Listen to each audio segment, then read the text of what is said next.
தமிழ்நாட்டின் மலைகளால் அரவணைக்கப்பட்ட ஒரு கிராமம் மரகதபுரம். காலை மஞ்சள் வெளிச்சம் பச்சை வயல்களின் மீது விழும்போது அது ஒரு ஓவியம் போல தெரியும். காற்று மெதுவாக வீசும். அதில் நெல் மனம் கலந்திருந்தது. குளத்தின் நீர் வானத்தை பிரதிபலிக்கும் கண்ணாடி போல. அதில் பறவைகள் பறக்கும் நிழல்கள். இந்த கிராமம் மனிதர்களோடு மட்டுமில்ல, இயற்கையோடும் சேர்ந்து வாழ்ந்த ஒரு உலகம். அந்த உலகத்தில் ஒரு சிறுவன் கார்த்திக்.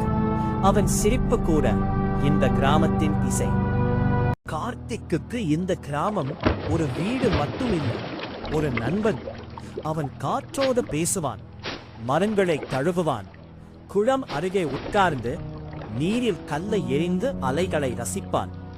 அவன் மனசு அந்த நீர் போல சுத்தம். அவன் கனவுகள் இந்த வானம் போல பெரியது. ஒரு நாள் அவன் வழக்கம் போல் குளம் அருகே சென்றான். ஆனா அந்த நாள் இயற்கை வேறு மாதிரி இருந்தது.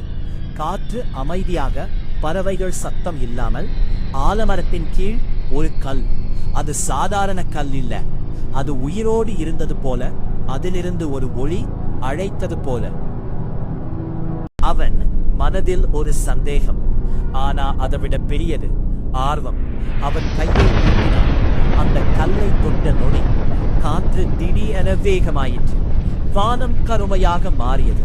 அந்த ஒரு நொடி அவன் வாழ்க்கையை மட்டுமில்ல, முழு கிராமத்தையும் மாற்றியது. அடுத்த நாள் மரகதபுரம் மரகதம் இல்லாத கிராமமாய் மாறியது. பச்சை வயல்கள் வறண்ட மண்ணாக, குளம் ஒரு வெறும் பள்ளமாக, மரங்கள் உயிரற்ற நிழல்களாக. மக்களின் முகத்தில் ஒரே கேள்வி. கார்த்திக்கின் மனசு குற்ற உணர்ச்சியில் கனத்தது. அவன் பாட்டியிடம் ஓடினான். அவள் கண்களில் நூற்றாண்டுகளின் ரகசியம் இருந்தது. அந்த கல் இந்த கிராமத்தின் உயிர். அது இயற்கையை காப்பது. அதை தொட்டால் சமநிலை குலையும். அப்போ நீ இன்னும் அதை சரி செய்யலாம். அவன் இனிமேல் பயப்படவில்லை.